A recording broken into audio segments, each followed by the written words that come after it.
This is Garis book readings of my two published paper books, written by and read aloud by Prof. Dr. Hugo Garis.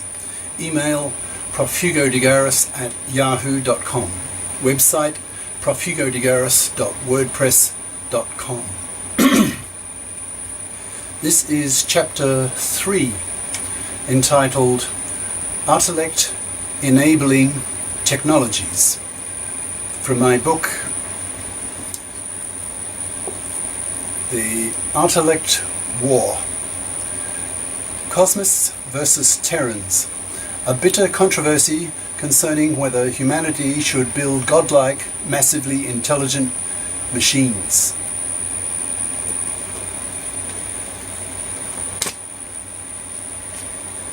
Chapter 3, Artilect Enabling Technologies. Some years ago, when I was trying to get an earlier draft of this book published in the US, I received an email from an American literary agent saying that my manuscript, which she had read, was quite well written, but fantastical, making it a hard sell for publishers. Since then, I have found in practice that the greatest obstacle I have to face in trying to persuade people to accept these ideas is their seemingly science fiction-like character. Many of my readers seem to have great difficulty in getting their minds around the enormity of what is being proposed. For example, most people, when confronted with such concepts as massively intelligent machines, with artificial intelligence levels trillions of times above the human level, or an Artilect war, killing billions of people, giga-death, or of asteroid-sized computers, etc. Not surprisingly, their immediate reaction is one of incredulity. They will often laugh at the seeming preposterousness of these ideas. Even many of my colleagues, especially the non-physicists, do not take a lot of these ideas seriously. For example, I tried several years ago to persuade the most eminent applied ethics professor on the planet, Professor Peter Singer of Princeton University, USA, to take up these ideas. I was trying to persuade him to write a book on the topic of Artilect ethics, which would deal with the huge moral and ethical issues concerned with the possible construction of Artilects this century. His reply was illuminating. I quote him from one of his emails to me, quote, "To be blunt, I'm not sure how to place you between the total flake and genius ahead of his time views of your ideas." End quote. This is from someone with a very open mind. So you see, my most pressing problem for the moment is one of credibility. How to persuade people that these ideas are not just a piece of non-serious science fiction, but are very probable future science ideas. Admittedly, the persuasion task has become easier recently as the world media increasingly takes up the message. Before coming to the US, I was constantly in the world media, TV, newspapers, magazines, radio, web, etc. in such countries as France, Holland, UK, Australia, Poland, etc. But even the US has been contacting me increasingly lately without any real effort on my part. Despite the growing credibility, there's still a long way to go, so it's essential in this book for me to try to persuade skeptics that these ideas are worthy of serious consideration and that they should not be dismissed out of hand. This chapter is devoted to trying to persuade you that it will be possible to build Artilects this century. The fabulous technologies that will be developed in the next 100 years will be so capable and so fantastic that they will force the issue as to whether Artilect should be built this century or not. Once you've read this chapter, I hope you'll be left with the strong impression that the Artilect's potential intelligence is truly gargantuan. Artilects will have the ability to surpass human intelligence levels by many orders of magnitude, not just 10 times smarter or 1,000 times smarter or even 1,000,000 times smarter, but by trillions, quadrillions, quintillions, truly zillions, using the generic term of times smarter. If something is 10 times larger than something else, it is said to be an order of magnitude larger. If it's 100 times larger, it is 2 orders of magnitude larger, etc. This chapter will try to persuade you that these numbers are not exaggerated. There are very good reasons, based on the new technologies that we expect to be developed this century, to motivate us to believe that Artilect building is a realistic proposition within the next 100 years. This chapter will be amongst the most complicated of the book, since it will be discussing scientific ideas and technologies that are new or do not yet exist. I will try to make this chapter as easy to understand for the general non-scientific reader as I can. As I wrote in the introductory chapter, one of my life goals, besides building artificial brains, is to raise the alarm on the Artilect issue, or if you prefer to call it the species dominance issue, or the Cosmist-Terran conflict. There are several ways to label the same basic problem that is coming. This issue is far too important to be confined to intellectual discussions amongst a bunch of nerdy scientists. In time, it will concern everyone, because if Cosmists are serious in their threat to build Artilects, everyone will be affected, one way or another. One does not initiate a great public debate by confining one's worries to the scientific specialists, a tiny proportion of humanity, less than 1%. An effective beginning to getting people to talk about the Artilect issues to write a book. A book will help the journalists become familiar with the problem, and they in turn will write about it for the greater reading public. Similar reasoning applies to the TV and radio journalists, who can present these ideas to an even wider audience, because unfortunately only about a half of the population reads books. Probably the most effective way to get the message across would be to have Hollywood make a blockbuster movie on the theme. Ad-libbing now, that movie has already been out a couple of years, entitled Transcendence. I hope this will come. A start in this direction has been made. Several filmmakers in various countries have already made documentaries about me and my ideas. Before launching into details of these new or yet to be developed technologies, I ought to say a little about the category of readers who could most benefit from this chapter, which I think is amongst the most difficult of the book. I believe if you have studied at least high school science, you should be able to follow most of what will be described in this chapter. To fully appreciate this chapter, I need to talk about some very high-tech technologies, and even technologies that don't yet exist. So I'll have to go into some level of detail. I hope that few readers will be put off. If you are, I suggest you just read as much of this chapter as you can follow without too much effort, then skip to the next chapter, which discusses the many points of view of the Cosmists. However, if you do decide to skip this chapter, I suggest at least you accept its main conclusion, which is, to labour a point, that this century's technologies will enable the building of Artilects, which could become zillions of times smarter than human beings. Moore's Law.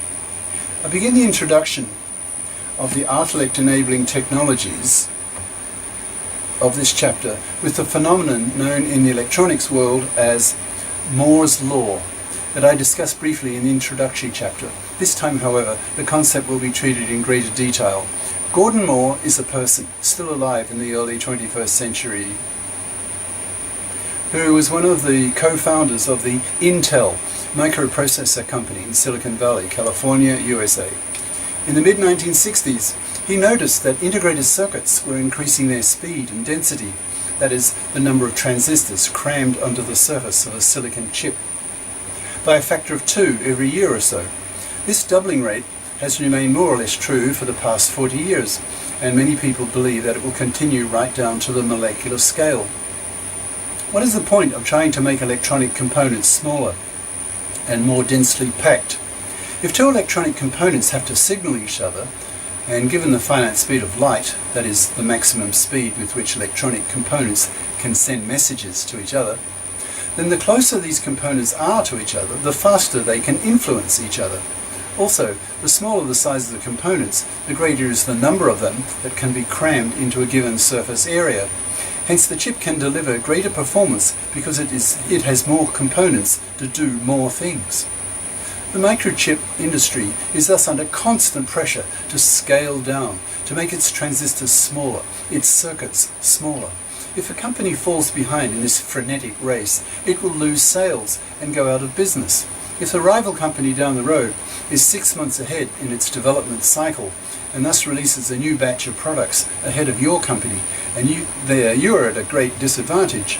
New generations of chips and the computers based on them come out every year or two. We are getting used to this now. We know that if we wait 6 months or a year, we'll be able to buy a better, more performant computer for about the same price. Moore's Law is probably one of the most important technological and economic phenomena of our times. It is fueling the digital revolution, which is now driving our global economy. So many jobs and such a large proportion of the GNPs, that's gross national products, of many nations are now tied up with the electronics, computer, telecommunications industries that if Moore's Law were ever to stop, humanity would be in for a real shock. However, there is a problem. As the size of electronic components, particularly transistors, gets smaller and smaller, a scale is eventually reached which is so small that a different set of physical laws which governs their behaviors begins to apply. If Moore's Law can continue right down to the molecular scale, that is, if the size of electronic components can reach that of molecules and still be functional, then new laws of physics must be applied. The old classical mechanics, discovered by Newton in the 17th century, is no longer appropriate and must be replaced by the newer 20th century based quantum mechanics. Quantum mechanical laws govern the behavior of atoms and molecules and even smaller scales. For example, as the line widths of wires connecting electronic components on the silicon surface of a chip are reduced below about 0.1 micron, a micron is a millionth of a meter, about the size of a bacterium. Quantum mechanical phenomena begin to appear. These phenomena make themselves felt with such a strength that the usual transmission of electrons, that is, electric current, down the wire at larger scales is severely disturbed. There are many other similar reasons why researchers in electronics are worried today. They know that they must shift away from conventional electronic principles into quantum mechanical principles if electronics is to continue its incredible Moore doublings phenomenon. Instead of looking upon these quantum effects as a disturbance of conventional electronics, a growing number of electronics researchers are accepting the inevitable and have started to think of new electronic and computing techniques which embrace the quantum phenomena as their functioning principles. If Moore's Law continues unstopped until 2020 or thereabouts, it will be possible to store one bit of information, that's a 0 or a 1, on a single atom. An excited atom in which an electron circling the nucleus of the atom has a higher energy than usual could be interpreted as storing a 1, and an unexcited atom as storing a 0. The two different states, 0 or 1, would correspond to the two different energy levels of the atoms. The enormous significance of this scaling down to the atomic level is the huge number of potential electronic components one could then have in a given volume. It was the Italian chemist Avogadro in the 19th century who first estimated the number of molecules in an object of human scale, such as an apple. The number is so large that it's almost impossible for the human mind to conceive. Avogadro's number is 6.023 ... times 10 to the power 23. That is nearly a trillion, which is a 1 followed by 24 zeros. That number is 100 trillion times larger than the number of human beings alive on the Earth at the beginning of the 21st century. Molecular scale electronics holds the promise of truly huge computational capacities, and all this perhaps by the 2020s. When I talk about an Artilect having a potential artificial intelligence of trillions of times the human level, part of that assumption is based upon the enormous computational capacities that we will have in a mere few decades that a future Artilect could possess.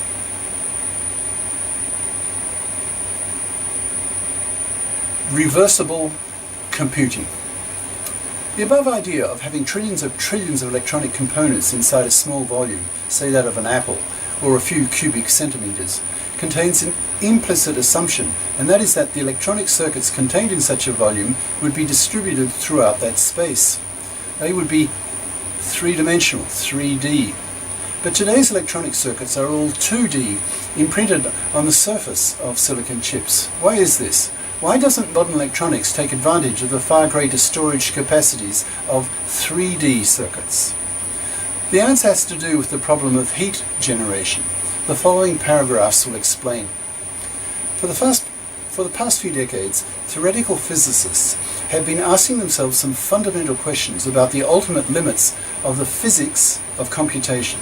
This branch of physics goes under the label of phys-comp. That's the physics of computation. One of the questions that has been asked in the phys-comp field is, quote, what is the minimum amount of energy or heat that must be dissipated to perform an elementary computational step? Question mark, end quote. If you put your hand over your PC, or if you have your laptop on your lap, as I do now as I type this, you'll be fully conscious that your computer is generating heat. Computing inevitably generates heat, it seems. Or does it? Question mark. In the 1960s, a researcher named Landauer discovered that what was generating the heat in computers was the process of resetting memory registers. A register is a linear storage chain of zeros and ones. That is, wiping out their contents and resetting them to zeros. He discovered that the heat was generated when information was wiped out or destroyed. To be a bit more technical, to wipe out the contents of a register implies increasing its order, making it less random. In physics, the concept of entropy is used to measure how disordered a physical system is. For example, ice has a lower entropy than water because it is more ordered, less chaotic. One of the basic laws of physics, known as the second law of thermodynamics, is that entropy never decreases in a closed system. That is, one where energy can't get in or out. So if the contents of a register are wiped out, its entropy, its measure of chaos, decreases. So where does the rest of the entropy go, given that the total cannot decrease? The answer is in the form of heat to the surrounding environment of the computing component. Today's computers generate heat because we are using thermodynamically irreversible processes. That is, we can't reverse the effects at a later time. We generate heat every time we destroy information, that is, wipe out bits.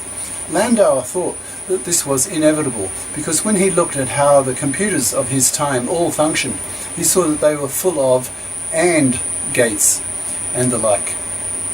An AND gate is an elementary piece of electronic circuitry which has two input signal lines, A and B, and one output line. If both input lines are set at a high voltage, that is, have a 1 on their line, then the output line will become a 1. That is, if both input line A and B, if input line A and input line B are set at 1, then the output line becomes a 1. In any other case, that is, A is 0, B is 0, or A is 0, B is 1, or A is 1, B is 0, the output line becomes a 0. Since there are two input lines containing a total of 2 bits of information in an AND gate and only one output line containing 1 bit of information, of necessity the AND gate destroys information.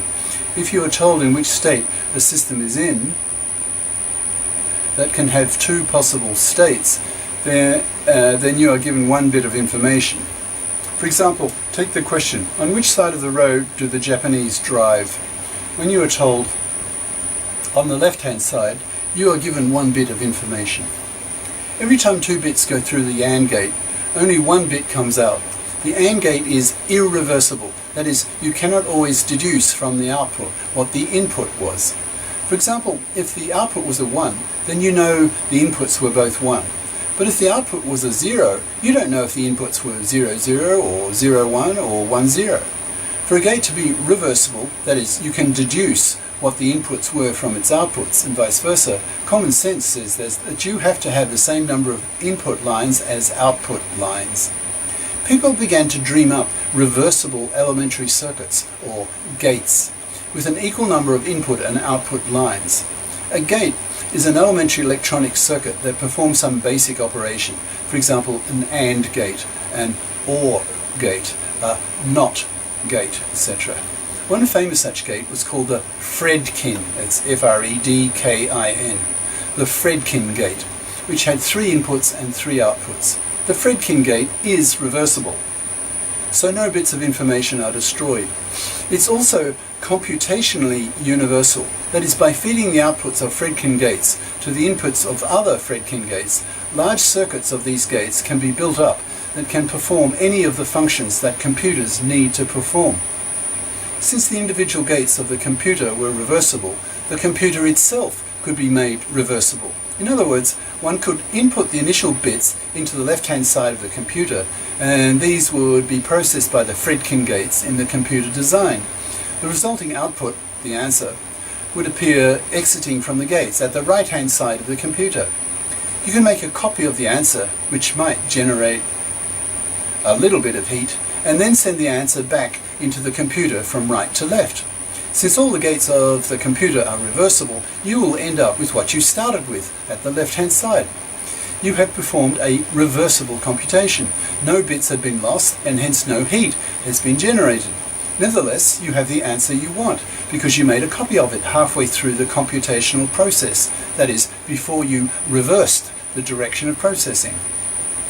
Reversible computing may take twice as long as traditional computing because you have to send the result backwards through the same circuit or an identical copy, but at least there's no heat generated. What is the significance of this? Why am I spending so much time and energy explaining such things?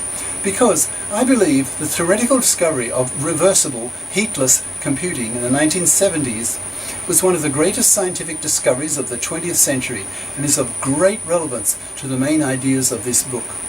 Since this is such a strong statement and will probably be treated with some skepticism by many people, particularly some of my research colleagues, let me try to justify why I have this opinion. A few years ago, some phys-comp theorists were wondering, if Moore's law extends right down to the molecular scale, how hot would molecular scale circuits become if one continues to employ conventional, irreversible, bit-destroying information processing techniques? The answer was shocking. Not only would such highly dense circuits melt with the heat, they would become so hot they would explode. It became clear that molecular scale circuits, if ever they are to be built, would have to abandon the traditional irreversible style of computing and start using the new reversible style. Only recently have researchers started thinking seriously about reversible computer designs. The laptop and palm-top computer industries are very interested in reversible computing because it might help them with their battery lifetime problem. If their computers could use electronic circuits that were more reversible, the circuits would consume less battery energy because they would generate less wasteful heat.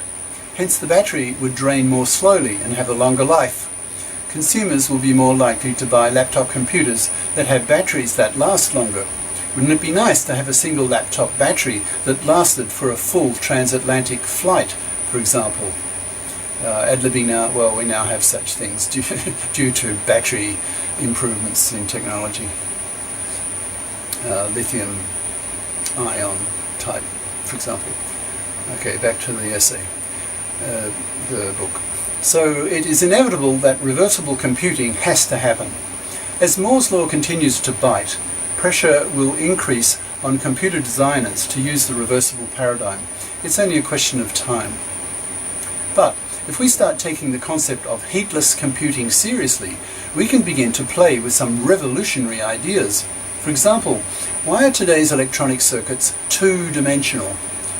Why do we talk of 2D chips, that is slices of silicon, rather than 3D blocks? Well, because of heat. If we made 3D blocks of silicon with today's level of density of electronic components, there would be so much heat the blocks would melt. Also, how would we build them and debug them once they were built? We do not have the techniques yet to do such things. We don't even bother trying to build 3D circuits because we know it would be a waste of time due to the heat generation problem. But with reversible, heatless circuits, we have the luxury to build large 3D circuitry with, in principle, no limit to size. We could make circuits the size of a cubic centimeter, or a cubic meter, or the size of a room. or a house, or a building, or a city, or even a large asteroid hundreds of kilometers across. An asteroid is a huge boulder of metal or rock that orbits the Sun at a radius between those of Mars and Jupiter.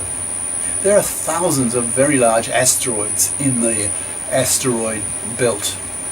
In theory, we could make computers the size of moons or planets, but the gravitational effects might prove to be problematic. You're now probably beginning to suspect why I think reversible computing is so terribly important. Ask yourself how many bits of information you could store in an asteroid, for example. The answer is about 10 to the power 40, that is a 1, followed by 40 zeros, that is 10,000 trillion atoms, and hence bits. Ask yourself how many brain cells, neurons, we have in our heads. The answer is of the order of 10 to the 11, that is 100 billion. If we could accurately simulate in a computer the behavior of one biological neuron using 1 trillion bits, and that may be overkill, we would still have 10 to the 17. 17 is 40 minus 11 minus 12. That is 100,000 trillion human brain equivalents in one asteroid.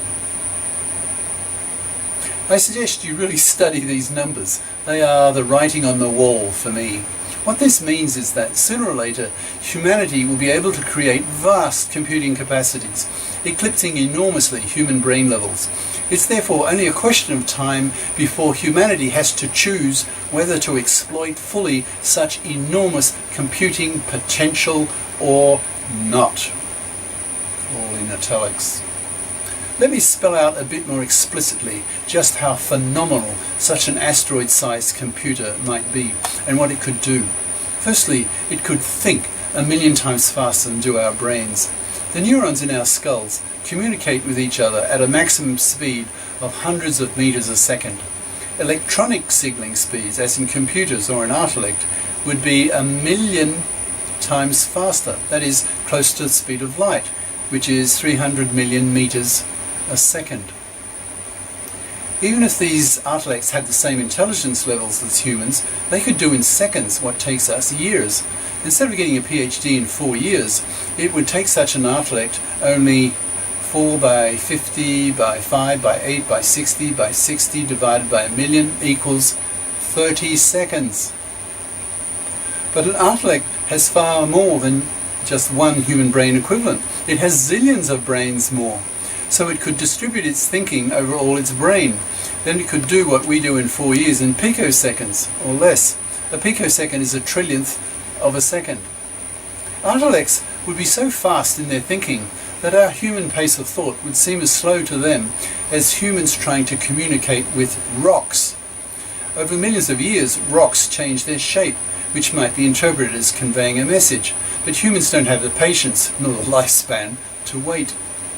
There's a strong case to be made by the Cosmists that advanced Artilects would be totally bored by humans with our glacial thinking speeds and simply ignore us. They would invent whole histories within themselves in the time it would take us to utter one word. But the Artilects need not be limited to human intelligence levels. It's not difficult to make out an argument saying that one ought to be able to extrapolate the trend in human IQ levels as we discover the neurobiological structures and functions that make one human being smarter than another. In time, we should be able to look at an ordinary person's brain and Einstein's brain and notice neurophysiological features that correlate with higher intelligence. We could then plot a graph depicting IQ on the vertical axis and the neurophysiological features that correlate with high IQ. For example, number of connections per neuron in certain regions of the brain, etc., on the horizontal axis, and then just extend the trend. We may see the development of an intelligence theory, IT, as we learn more about how the human brain works and understand just what it is that makes humans more intelligent than other animals. It may become clear to us that if we simply increase certain parameters in the design of artificial